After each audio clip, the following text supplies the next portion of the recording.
हमारी ऑडियंस को चाहिए कि वो भी सपोर्ट करे, इस चीज को देखे, सिर्फ देखने की हद तक नहीं, इम्प्लीमेंट करने की भी हद तक देखे, क्योंकि बहुत सारी चीजें हमारे माशरे में ऐसी हो रही हैं जिस पे हम खुलकर बात नहीं कर सकते। क्या हमसे पीछे के माँ बाप कर गए हैं ना, वो कर गए हैं, अब नेक्स्ट जो लोग हैं उनको सिखाने के लिए आई थिंक ये initiative is the best initiative. Hello everyone, अस्सलाम वालेकुम। आज मैं मौजूद हूँ ईमान और यकीन which is a new coming drama serial on Aaj entertainment. उनकी टीम के साथ मैं मौजूद हूँ, तो उनसे हम आज बात करेंगे और जानेंगे कि what is this drama about. ये एयर होता है आज एंटरटेनमेंट पे एवरी वेडनेसडे एट 8 PM और ये बेस्ड है हदीस और सुन्ना पे। So every episode is based on a different unique story.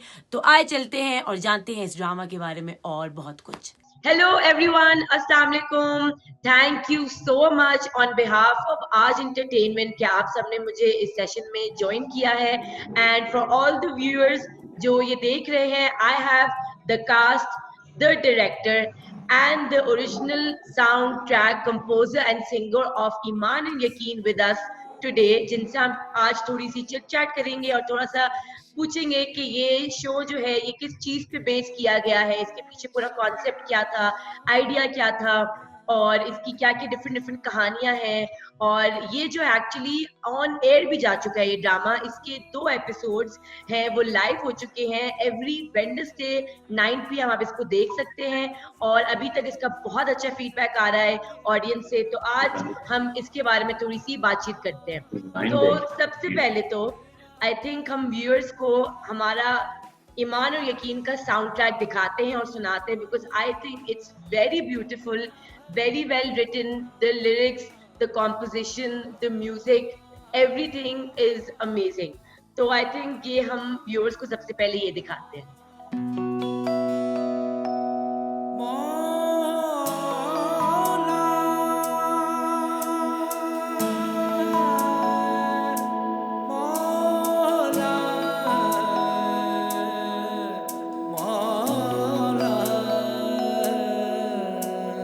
ये जिस्मो जहां से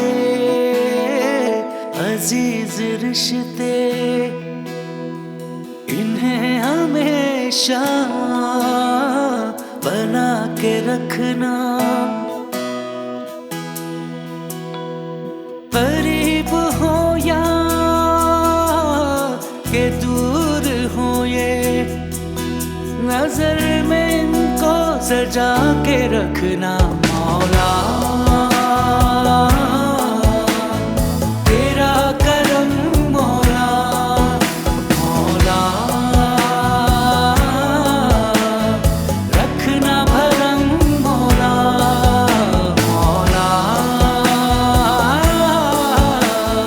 तेरा करम, मौला। तो सबसे पहले आप मुझे बताएं मदिया कि जब आपने पहली दफा ये ट्रैक सुना और देखा तो आपको कैसा लगा? बिकॉज आई तो लव्ड इट। मुझे तो वैसे भी वकार का म्यूजिक पसंद ही है, because when I started my career तो मेरा पहला प्रोजेक्ट का भी वकार ने ही सारा म्यूजिक किया था। तो इन लेटर ऑन नाउ दैट अभी जब मैंने परियों का भी काम ऑब्वियसली देखा और आज टीवी को देखा कि काफी सालों के बाद कोई अच्छी चीज लगी, नाइस, कलरफुल, एनर्जेटिक और सबकी एनर्जी बहुत अच्छी थी। इवन ओएसटी में भी म्यूजिक, बैकग्राउंड और जो कास्ट नजर आई है वो भी मुझे बहुत अच्छी लगी है, तो मुझे तो अच्छा लग रहा है। Very nice. अच्छा वकार साहब, आप बताएं कि हमने सुना है कि इसकी लिरिक्स पे स्पेशली बहुत ज्यादा काम हुआ है, इसकी कॉम्पोजिशन पे बहुत ज्यादा काम किया गया है। तो आप बताएं कि जब आप इसको कंपोज कर रहे थे तो आप क्या सोच के इसके पीछे क्या आइडिया था और क्या कॉन्सेप्ट था? Thank you uncle. और मैं सबसे पहले बताना चाहूँगा कि थैंक यू सो मच कि मुझे ये मौका दिया गया कि इतना एक अच्छा प्रोजेक्ट जो हम नॉर्मली तो रेगुलरली हम कर रहे होते हैं, वो चीज़ के फिल्म के सॉन्ग और बिजनेस कमर्शियल, जाहिर है इसी में एक जो लाइफ होती है एक गुजरी होती है, लेकिन एक ऑल ऑफ अ सडन एक बिल्कुल डिफरेंट जॉनरा का, बिल्कुल डिफरेंट टाइप की एक चीज़ जो मुझे इसका क्रेडिट मैं इसलिए फारूक को दूंगा कि इन्होंने मेरी जो ईद होती है या मेरा जो समझेंगे छक्का लगने की जो जगह होती है वो ये होती है कि मुझे अगर डायरेक्टर मिल जाए और मुझे ब्रीफ दे दे। एक्चुअली ये सारा उनके जहन में था पहले, और ये नहीं कि इज माई फ्रेंड, मेरे बहुत फ्रेंड हैं, बहुत पुराने दोस्त सही है, लेकिन उसके अलावा ये बड़ी डिटेल में जाके काम करते हैं। तो इन्होंने मेरा मुझे बताया, इतना अच्छी ब्रीफ इसकी थी, फिर मैंने भी इनका टाइम बहुत लिया और मैंने वो सारी कोर्स सारे के सारे वो मंगवाए। उसके आप यकीन करें कि मुझे इतनी देर कभी लगती नहीं है लिरिक्स के लिए। तो लिरिक्स इसके जो थे, इसकी शायरी हमने 2 शायर चेंज किए क्योंकि मुझे नहीं मजा आया उसका। फारूक को बताए बगैर ही मैं चेंज कर रहा था। अच्छा। और अभी तक के मैंने जितने सॉन्ग किए हैं ना, वो आमतौर पे उसके लिए पेजेस जो भरे जाते हैं और उसका जो फाइनल 2 पेज बिल्कुल आमतौर पे 7 पेज 6 पेज हो जाते हैं। आपको पता है इस सॉन्ग के लिए, आपने पूछा तो मुझे याद आया, मुझे ये बात याद नहीं थी।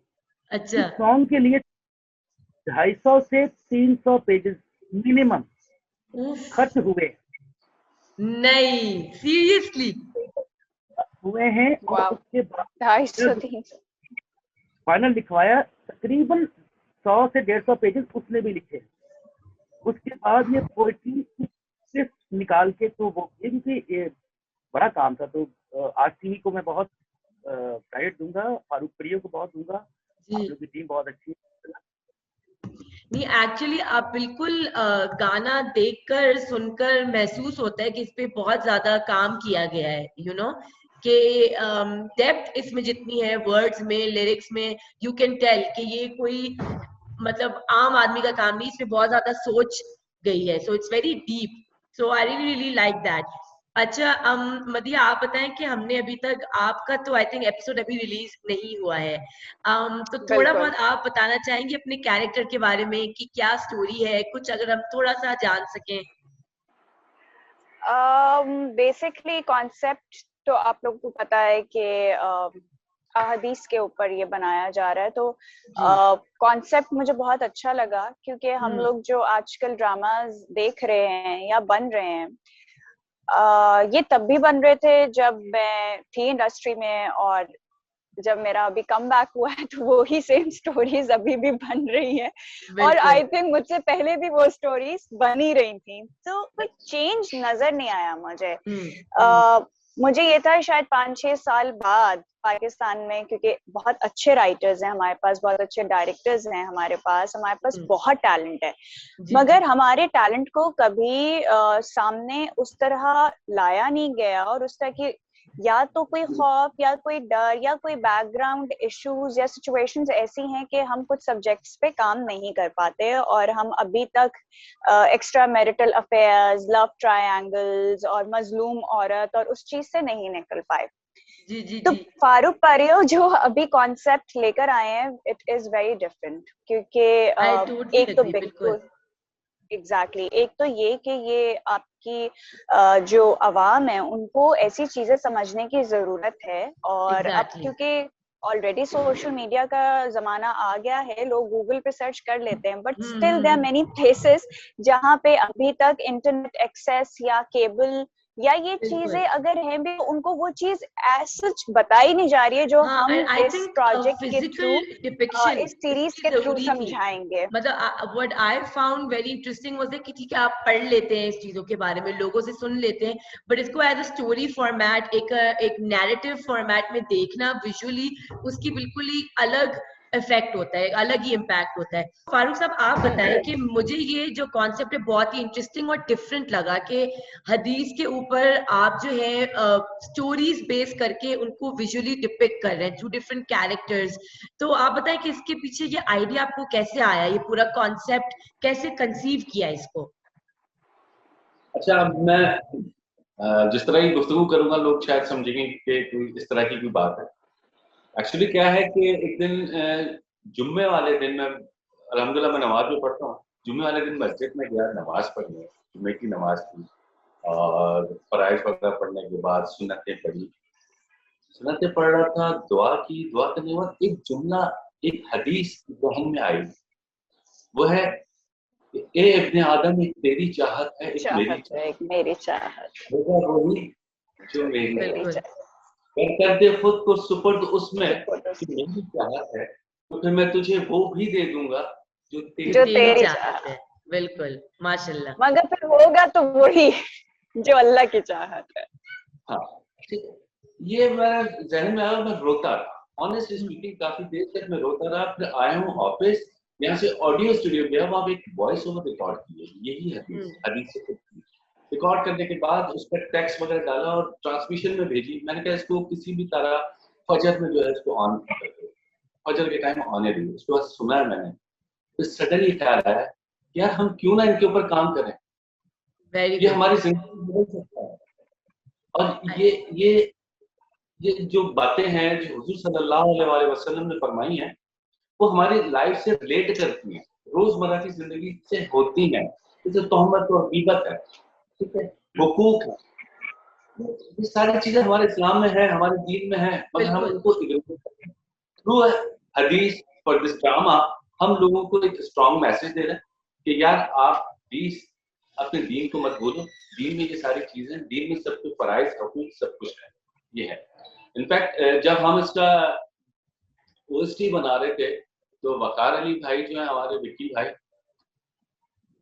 15 दिन हो गए ओएसटी कोई लिरिक्स आ ही नहीं रहे। मैं इनके ऊपर ये कहना भाई मैं कर दूंगा, अबे भाई कैसे करोगे यार, इतना टाइम हो गया, सारी चीजें हो गई। जी। और अंदर द डे विक्की ने कहा कि भाई इस वक्त 25-30 दफा मैंने इसको रीराइट करवाया है। जी। और आप उसके जब लिरिक्स जब आप सुनेंगे तो आपको वो लिरिक्स नहीं लगे, वो हदीसें हैं, उन हदीसों की तशरीह है जो इस अच्छा, गाने के अंदर। तो वकार साहब इस पे बहुत ज्यादा रिसर्च गई होगी, मुझे लग रहा है कि मतलब लिरिक्स लिखने के लिए जो बिल्कुल हदीस से मैच भी करे, जो किसी बात को कॉन्ट्रडिक्ट ना करे, तो आई एम श्योर इसमें आपकी बहुत ज्यादा रिसर्च और स्टडी गई होगी इसमें। अच्छा, हदीस से रिलेट भी करे, और सेकंड ये कि हमारे ड्रामा से भी रिलेट करे, हमारे हर एग्जैक्टली। करैक्टर से रिलेट करे। तो ये मामूली काम नहीं था इसका, स्पेशली इसका म्यूजिक बिल्कुल हाई फाई है, मामूली नहीं। I totally agree. और वकार साहब जैसे ये जो सॉन्ग है, ये बहुत ही इमोशनल आई फील लाइक है, मतलब एक डीप कनेक्शन आपको फील होता है। तो आप पता है when you were making this song, तो क्या इमोशंस आपके अंदर से गुजर रहे थे? बिकॉज बहुत ही डिफरेंट आई थिंक ये साउंड ट्रैक आपने बनाया है ना, बिल्कुल ही डिफरेंट ड्रामा के लिए। तो any emotions that you were going through, what you were thinking? जी जाहिर है कि डिफरेंट चीज़ तो मैंने शुरू में अर्ज किया था वो है ही, क्योंकि ये ऐसा आमतौर पर होता नहीं है कि इस तरह का ड्रामा आ रहा हो, लेकिन ये बहुत अच्छा इनिशिएटिव था। इसलिए मेरी चूँकि अमसुल इसमें होता है ये कि मैं चूँकि कुरान का तालिब इल्म हूँ, और तफसीर के साथ और मफहूम के साथ, क्योंकि कुरान मेरे हिसाब से मफहूम और तफसीर के बगैर समझ नहीं आता, समझने के लिए बड़ा बुरी है। तो वो ये चीज़ें बड़ी काउंट होती हैं। कई दफ़ा ज़ाहिर है मैं पढ़ चुका हूँ और मैं पढ़ता रहता हूँ, और कुरान कभी ख़त्म नहीं हो सकता मेरी समझ के मुताबिक। तो वो उसमें भी जो अहकामात हैं, फिर अहादीस हैं, ये वो अहादीस हैं जो कि इनसे अगर कोई एक व्यूअर किसी फैमिली में कहीं भी किसी में कोई अच्छाई का जज्बा, क्योंकि वो पैदा होगा ना, हम कहाँ पे हैं इस वक्त हमारे मीडिया पे बड़े सोच के साथ कहना पड़ता है। जाहिर है कि हम एक्सएज हैं, लेकिन हमने जो देखा अपनी लाइफ में ना, मैं फारूक प्रियो, आप बहुत छोटी हैं, मदीहा छोटी हैं, जाहिर है हम लोग अभी कर रहे हैं, बहुत लोग जनरेशन दूसरी है, लेकिन आप लोगों ने वो चीज़ें नहीं देखी, आप उसको उस गुजर के बड़े नहीं हुए जो हम देख बैठे हैं। जैसे कि Michael Jackson was not a Muslim, but उसने जो हाईवे टू हेवन, आप उसका देखें सीरीज, अच्छा फिर उसकी little house on the prairie देखे, हमने आंख खोली तो हमें little house on the prairie नजर आई। ये वो चीजें थी जिसमें, और पीटीवी का एक चैनलाइज करना, सेगमेंटाइज करना प्रोग्राम को, जागरण भी उसमें दिखा रहे हैं, इखलाक, एथिक्स का हमारा मॉरल वैल्यूज, इसको कोई अच्छे आदमी है, मैं सिग्नल मैंने जिंदगी में नहीं तोड़ा, लेकिन मैं कोई अच्छा आदमी थोड़ा ही हूँ। मैंने बचपन में जो हो गई थी ना, तो टीवी के मीडिया के थ्रू हुई थी, मेरी एज के जितने लोग मैं देखता हूँ वो खड़े होते हैं सड़क के ऊपर, वो नहीं क्रॉस करते, वो नहीं तोड़ के जाते, तोड़ने में कितनी देर लगती। तो इसी तरह से जैसे अपना रोजा तोड़ दिया, किसी को नहीं पता लगता ना कि रोजा, अंदर जाए चुपके से पानी पी, ये आपकी होती है। वही ये इखलाकियात पे ड्रामे बिल्कुल में इसमें एथिक्स पे, मॉरल वैल्यूज पे बात हो रही है जी। इसी तरह का मैं पूछूं और इस तरह की और चैनल्स की जरा थोड़ी सी शर्म आनी चाहिए, मुझे कहना पड़ेगा। लफ्ज मैंने इसकी इस्तेमाल किया कि शर्म खत्म हो गई ना अब तो, अब मॉरल वैल्यूज है नहीं, कोई आ गया तो सही कह रहे हैं जी। कि अंदर ये चीज कि वो उसको ये देख ले कि यार ये इसका एक्सपीरियंस इससे कुछ ले लूं, तो वो लेने के चक्कर में नहीं होता, बल्कि वो निकलने के चक्कर में होता है कि मैं जल्दी से। तो और चैनल्स को भी चाहिए कि वो इस पे इनिशिएटिव लें, और मॉरल वैल्यूज जो हमारे स्कूल्स में भी नहीं पढ़ाई जाती माशाल्लाह, हमारे यहाँ से खत्म हो गया इखलाकियात। जी जी मदीहा, बिल्कुल खत्म हुए हैं, इसलिए क्योंकि हम लोग जो हैं वो शायद फॉरेन कंट्रीज को कॉपी करने में इतने लग गए हैं कि हम लोगों ने अपनी हर चीज जो है वो पीछे छोड़ दी, अपना कल्चर, अपना ट्रेडिशन, अपना दीन, अपनी हर चीज। हमारा जो ब्रॉटअप हमारे माँ बाप या हमसे पीछे के माँ बाप कर गए हैं ना, वो कर गए हैं। अब नेक्स्ट जो लोग हैं उनको सिखाने के लिए आई थिंक ये initiative is the best initiative. At least जो लोग नहीं सीख सके या उन्होंने आगे अपने बच्चों को ऐसी तरबियत नहीं दे सके, और मैं बिल्कुल वकार की बात से अग्री करूंगी कि इस प्रोजेक्ट के थ्रू ये सिर्फ प्रोजेक्ट नहीं है, ये कोई ड्रामा नहीं है, हम इसको सदका जारिया कह सकते हैं, क्योंकि लोग इससे बहुत सारी चीजें सीखकर अगर अपनी जिंदगी में इम्प्लीमेंट थोड़ा सा भी कर लेना तो शायद सवाब भी मिल जाएगा हमें उल्टा। बिल्कुल ठीक कहा वदिया। चूंकि आजकल जो हमारी जो दुनिया आज समो गई, वो फिंगर टिप्स पे समो गई है, ठीक है। पहले ये होता था कि हम लिटरेचर पढ़ते थे, अच्छी अच्छी किताबें होती थी, शायद हमारे जमाने में तो जो मोहल्ले में छोटी दुकानें होती थी, वहां पे जो किराए पे किताबें मिलती थी, हम वो बुक्स लेके पढ़ते। आज बुक लेकर पढ़ने का कोई रवाज ही नहीं है, ठीक। इवन कि अब अखबार भी हाथ में लोग नहीं पढ़े, वो सब मोबाइल पे देख लें। जब किताब हाथ में आएगी, कागज हाथ में आएगा, तो फिर एक फील डेवलप होगी। ये काम प्योरली फील का है। जब फील आप अच्छी रखेंगे तो फिर आप उसको डिलीवर अच्छे तरीके से कर सकेंगे, आप उसमें मैसेज अच्छे तरीके से कन्वे कर सकेंगे। तो मैं बिल्कुल एग्री हूँ वकार से कि हमें लिटरेचर की तरफ भी आना है, पढ़ना है, हमें दीन के साथ साथ दुनिया भी लिटरेचर भी पढ़ना है। लेकिन हम अंग्रेजी के उससे निकलें तो हम कहीं अपने दीन और अपनी जबान को इज्जत दें। हमने अपनी चीजों को इज्जत देना ही खत्म कर दिया है।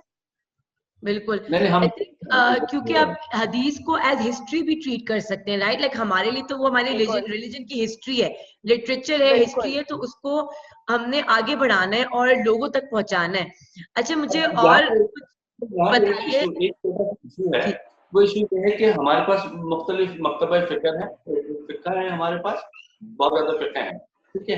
अहले हदीस है, बरेलवी है, देवबंद है, इस तरह के। अच्छा, बात हर जगह वही है, मगर हर किताब में अपने अपने अंदाज से और अपने अपने तौर पर तशरीह की हुई है।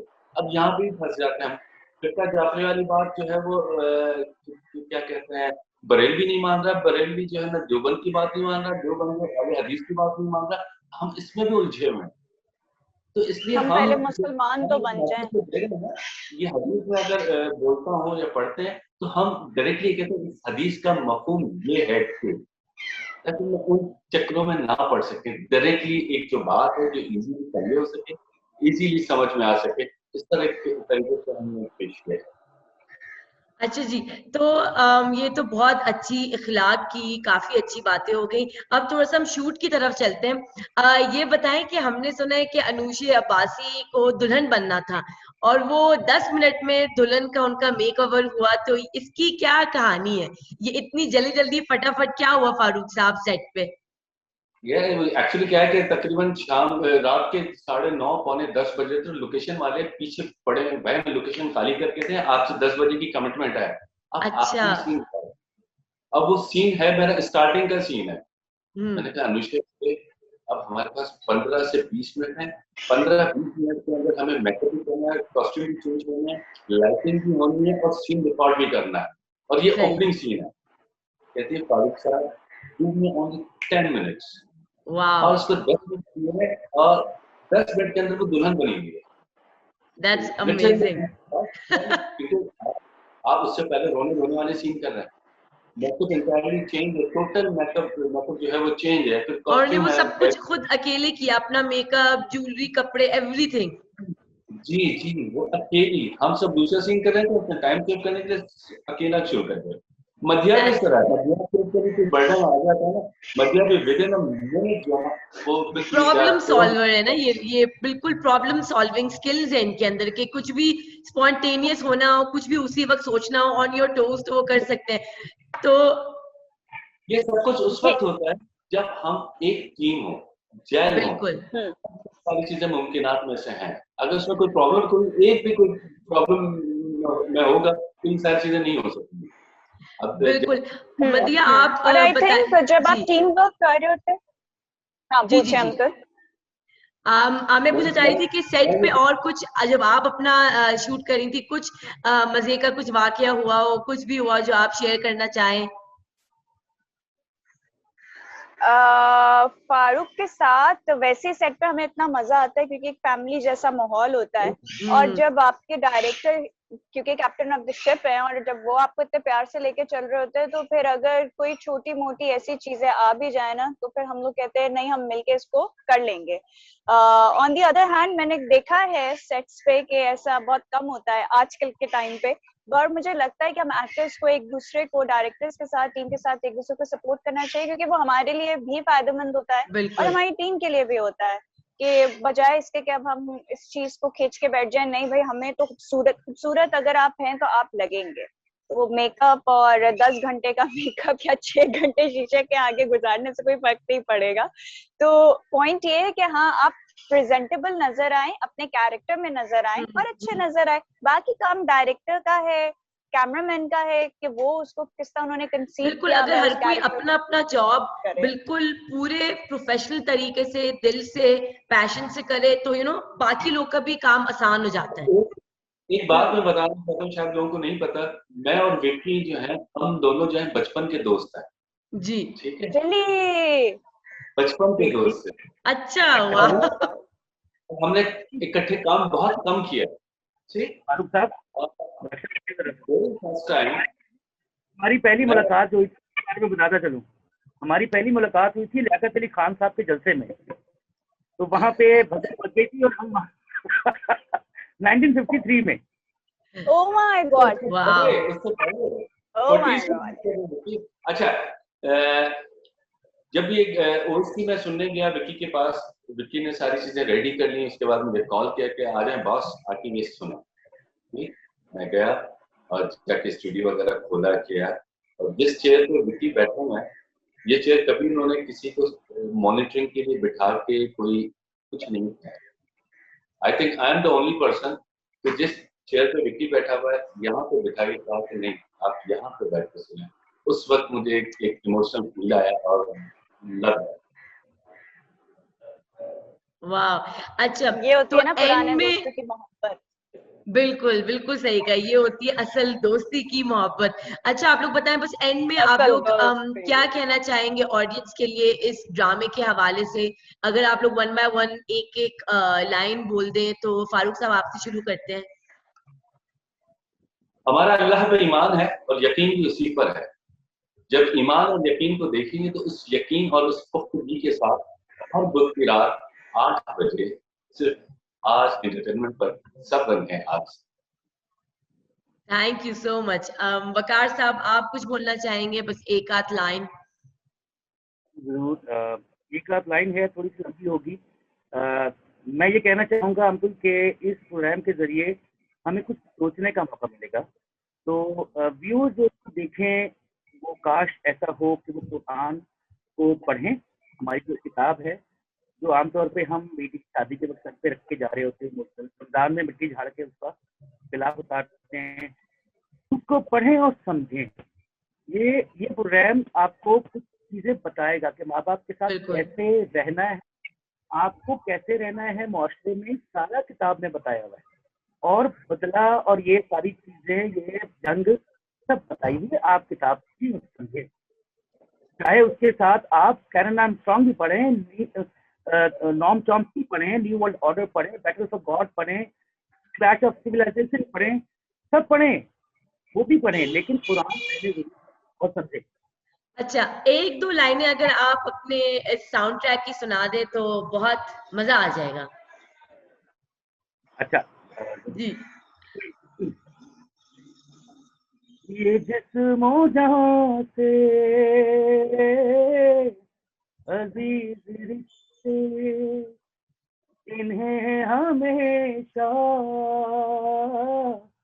बना के रखना, करीब हो या के दूर हो ये, नजर में इनको सजा के रखना मौला, तेरा करम मौला, मौला रखना धर्म मौला। Beautiful, thank you so Beautiful. Much, thank you. Madiha, आप कुछ कहना चाहेंगी to the audience about this drama series? मैं यही कहना चाहूंगी कि अगर ये पूरी टीम इतना अच्छा इनिशिएटिव उठा रही है तो हमारी ऑडियंस को चाहिए कि वो भी सपोर्ट करे, इस चीज को देखे, सिर्फ देखने की हद तक नहीं, इम्प्लीमेंट करने की भी हद तक देखे, क्योंकि बहुत सारी चीजें हमारे माशरे में ऐसी हो रही हैं जिस पे हम खुलकर बात नहीं कर सकते, मगर हम इस प्रोजेक्ट के थ्रू, इन सीरीज के थ्रू आपको डिफरेंट सब्जेक्ट्स के ऊपर जब टॉपिक्स विजुअली दिखाए जाएंगे तो मे भी आप लोग रिलेट करें, लेकिन उस पर यकीन करके ईमान, अगेन परियो की बात के ईमान पुख्ता करके उस चीज को अपनी जिंदगी में, अपनी डेली रूटीन में ऐसे जमा लें कि जिंदगी आपकी बहुत आसान हो जाए। और मुझे लगता है कि रिलीजियसली चलने से जिंदगी वाकई आसान हो जाती है, क्योंकि अल्लाह आपके मसले खुद ही अपने हाथों में ले लेता है। सो आई थिंक हम लोगों को इस ईमान के साथ जिंदगी गुजारनी चाहिए, ना कि हर चीज अपने हाथ में लेके गुजारनी चाहिए कि हम कर लेंगे। So best of luck to the team of Iman and Yakeen and Aaj TV as well. Thank you so much everyone for joining in, and best of luck to everybody who is involved in this amazing drama Iman and Yaqeen, and good luck with everything, and Allah Hafiz. Thank you. Thank you so much for having us. Thank you. Allah Hafiz. Husband को अपनी wife को खुश रखना चाहिए, उसका दिल बिल्कुल नहीं दुखाना चाहिए। अल्लाह जाने क्या पढ़ के फूकती हैं ये लड़कियां अपने शौहरों पे। भाई भाभी कुछ ज्यादा हार्श नहीं होती है कभी कभी? ये तुम क्या कान लगा के मेरी बातें सुन रही हो? भाई के सामने सच आना चाहिए। आप उनको कुछ नहीं बताएंगे। ये जो आपके घर वाले हैं ना, ये सिर्फ इस पैसे की वजह से आपके इर्द गिर्द घूम रहे हैं। ये ठीक नहीं है। ये तुम कह रही हो? यही चाहते थे ना तुम लोग।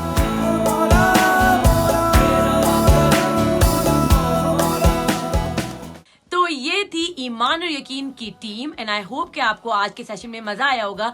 And do not forget to check it out on Aaj entertainment every Wednesday at 8 PM. Bye.